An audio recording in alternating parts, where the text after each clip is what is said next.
Bien, es con inmenso placer que voy a presentar a alguien muy conocido, Gustavo Melassi, doctor en economía, al cual le planteé, Gustavo, hay que hablar del tema inflación, sobre el cual ha escrito libros, y hay muchos temas relacionados, y tiene una gran vigencia, casi diría que permanente, pero mucho más aguda en estos tiempos, donde, por ejemplo, no se puede entender del todo lo que está pasando en la Argentina en el periodo electoral sin tener en cuenta lo que ha pasado con el nivel de precios.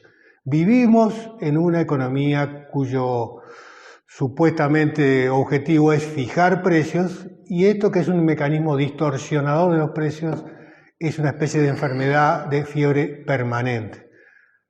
Le preguntamos entonces, Gustavo, ¿es realmente una enfermedad? ¿Cómo se manifiesta? Te doy la palabra.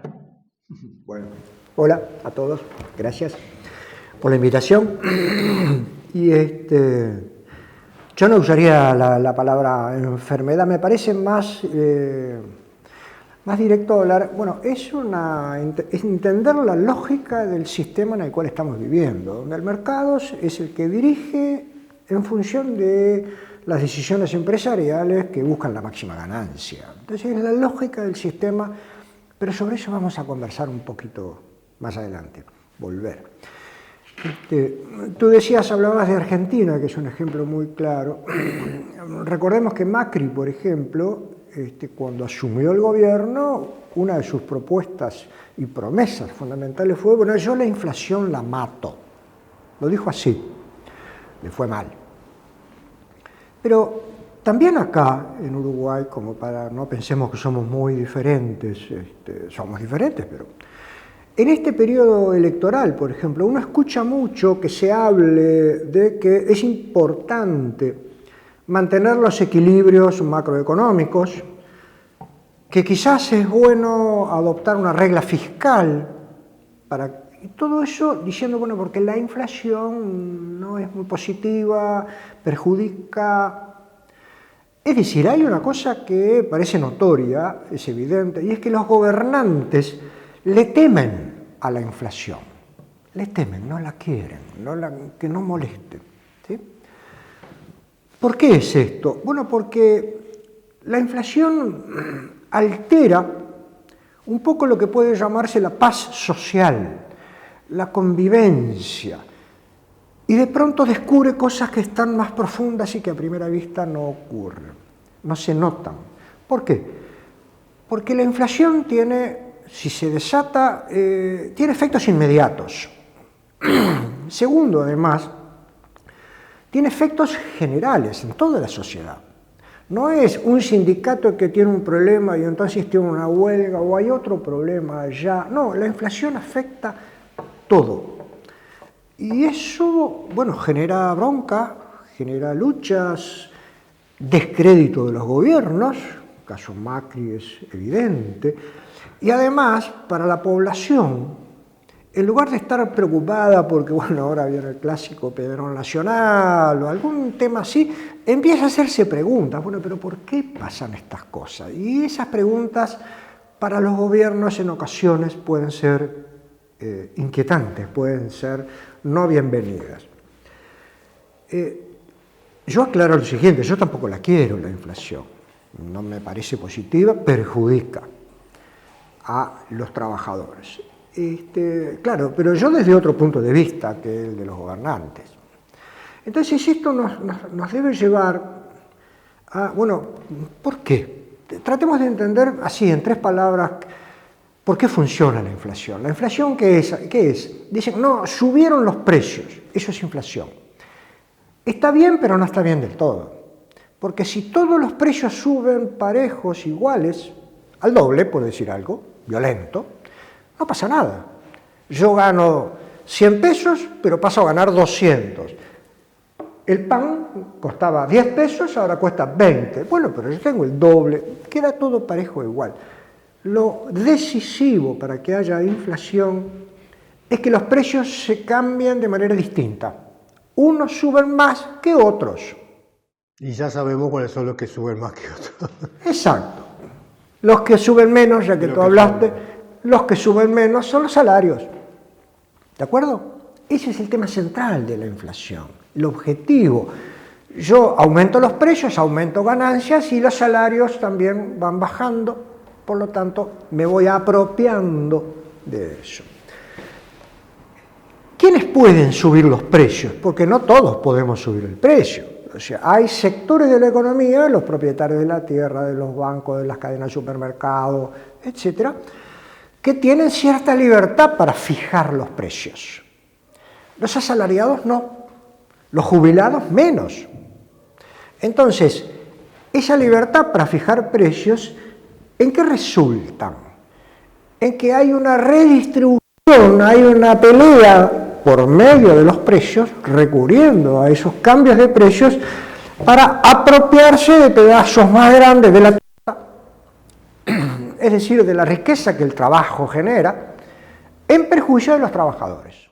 O sea, si a mí me suben, ya que usaste el ejemplo de el doble en una economía de 5 o 6 personas, si yo empiezo a ganar el doble, me apropio a través del precio de una mayor cantidad de la riqueza generada. Por supuesto, correcto. La torta está allí, aumento mi porción. Tengo un cuchillo más grande, digamos, ¿no? Entonces, es decir, es un tema de fondo, ¿sí? Es una disputa por el reparto, por la distribución. Entonces aquí, frente a esto, hay dos situaciones, dos interpretaciones.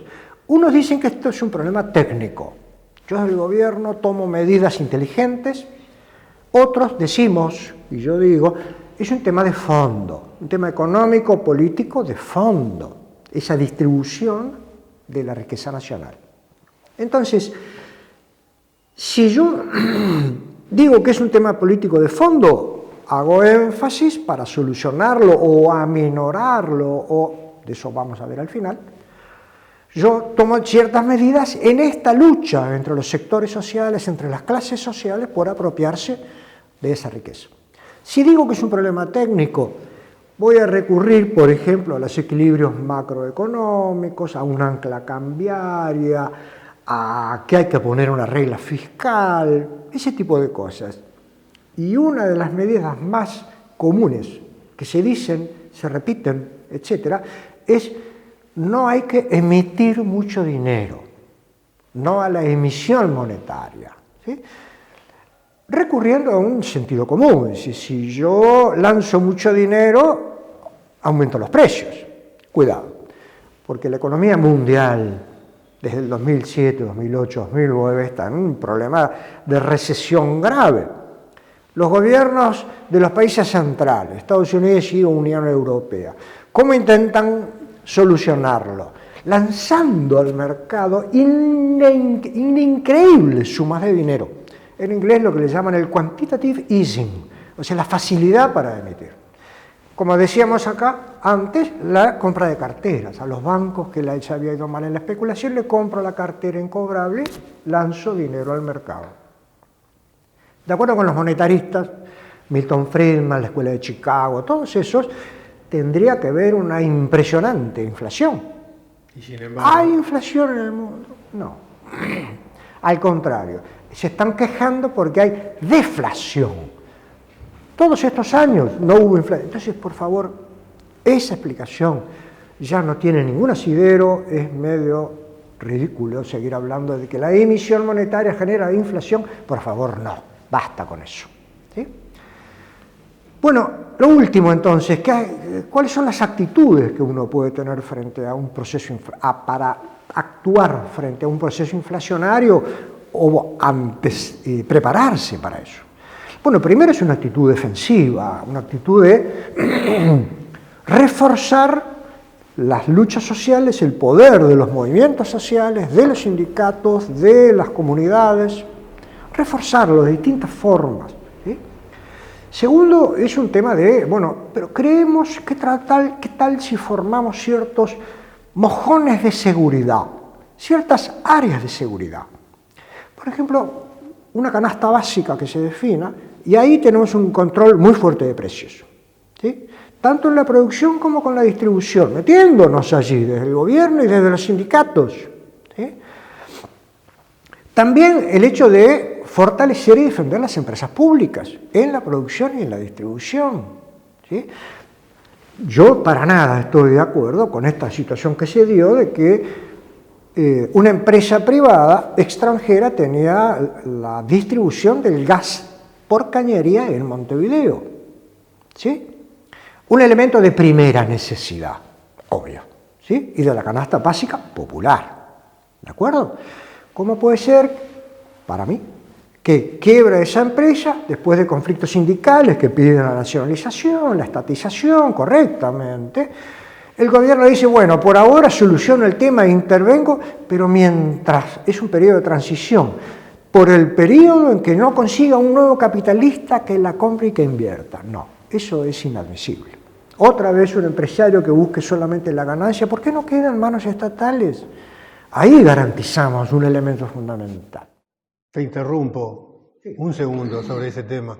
Justamente uno de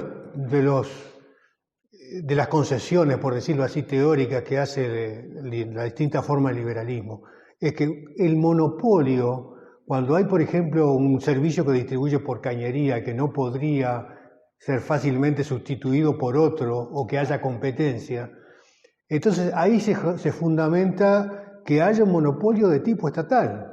Admiten eso. Sin embargo, en este caso no. Es raro, ¿no? Y tienen ahí también, como al comienzo con la inflación, tienen temor. Tienen temor de que un ejemplo de una empresa estatal que funcione bien y sirva a los sectores populares, el resto diga, ah, eso es interesante. Así como el verdadero esquema ballista, tenía a la ANCAP, a la UTEP, la defensa de la soberanía económica, la defensa de ciertos sectores populares, etc. Y que ese ejemplo, entonces, ese monopolio pueda querer aspirar por el movimiento popular a generalizarse un poco más, por lo menos, a ciertas áreas estratégicas. ¿Sí? Y que es un poco la tercera de las actitudes que yo iba a comunicar, a informar. En el largo plazo, bueno, de eso se trata. La lógica del mercado, no, hay que oponerse y empezar a tomar medidas para que poco a poco le vayamos construyendo obstáculos y una nueva alternativa. Y que el motivo ganancia, de lograr la máxima ganancia, no debe ser la guía de la economía de nuestro país, sino satisfacer las necesidades, decorosas necesidades de todo el pueblo hacia el futuro. Gracias. No, gracias a ti, compañerazo.